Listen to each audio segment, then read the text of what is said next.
I try my best to not let people deceive me about their spirituality. In my younger days, I have been fooled, I must say. And I allowed, but God does something to protect the church. Some of these military institutions, military camps and all, there's a check post. And they have a bar that goes up like this. They check your identity. Okay, they lift the bar, you can go. So I think of myself as an elder sometimes like that. People come to the church and I try to discern them, and sometimes they've fooled me and I've lifted the bar and let them go. But they don't realize that there's another checkpost over there where the Holy Spirit is. And He does not lift the checkpost, He sends them back. And they come right out back through me out of the church. Thank God I am not the ultimate protector of the church. Jesus Christ is. So I always tell people, even if you fool me, remember there's another checkpost coming up. You won't get past that one. And I've seen that happen. How God finally exposes them and drives them out of the church. I've actually seen it happen. Judas Iscariot could fool those other 11 disciples for 3.5 years, but finally he got exposed. So you may fool some people for some of the time, but not all the time. You can't fool people all the time. You can't fool God, and God will preserve His church. But we must grow in discernment. In the beginning, we don't have. I must say, in the early days, I did not have much discernment, but I've sought to grow in discernment, and I'm not perfect. But I want to encourage all of you to grow in discernment. Don't be fooled by anybody who comes to you and comes with a story and tells you something. We must be wise in everything. But we don't judge. We don't condemn a person. We don't pass a judgment that this is like that he's like that. And I'll tell you the reason why. 1 Corinthians chapter 4. It says here, verse 5. Here's another verse about judgment. Don't go on passing judgment before the time. Wait until the Lord comes. Has He come yet? The Lord has not come.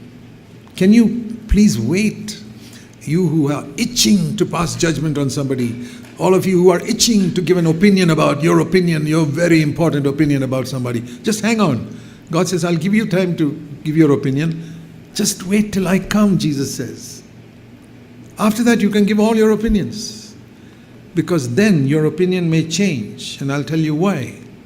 Because when the Lord comes, He's going to reveal the motive, verse 5, with which this man did something which you thought was evil. And it was not evil. I heard a story of a believer in some church was seen going into a bar, a drinking saloon. Sure enough, some believer saw that and circulated the news. It was discovered later that he had gone into that bar with a number of tracts to witness to people there and to give out the tracts, and that's all he did. He didn't touch a bit of alcohol. He just witnessed to people and got thrown out, and he came out. But think of those people who judged him, not knowing the full story. You see a believer walking into a bar, you say, I thought he was a spiritual man. There's so much like this, my brothers and sisters. What you see, you cannot believe. And I believe that's one reason why God has allowed the sun to rise in the east and go to the west. To tell you every day, you cannot believe your eyes.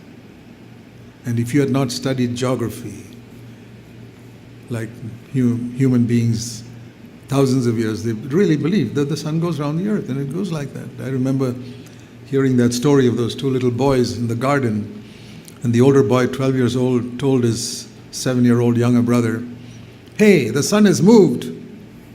It was there in the east, and now it's here in the west." And the 7-year-old said, "No, the sun hasn't moved.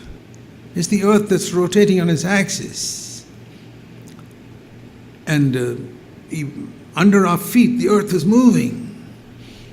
And the older boy said, "I believe what I see."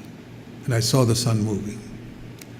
I believe what I feel, and I don't feel the earth moving under my feet. And the little boy said, I believe Daddy. Who was right? That's what I say when so many people say things. I say, I believe my heavenly Daddy. You can believe whatever you see. Your eyes see the earth rotating under our feet. You know at what speed the earth rotates? At the equator it is 1,000 miles an hour. 1,000 miles an hour the earth is rotating under our feet. You feel it? You say, I felt nothing. Don't believe your feelings. It's happening. It's been happening every day since you were born, but you didn't feel it even for 1 second. And the sun, you see it moving, it's not moving at all. Don't trust your senses. It says about Jesus, he would not judge by what his eyes saw, his ears heard, because he would say, well, there may be a good motive with which that person did it. I don't know the motive. We have a tremendous temptation. The more spiritual you are, the less you want to give your opinion to people. And I'll tell you, I preached this for nearly 40 years. And in our own CFC churches, I'm sorry to say, so many brothers and sisters still judge, pass their opinion, make a nuisance of themselves everywhere.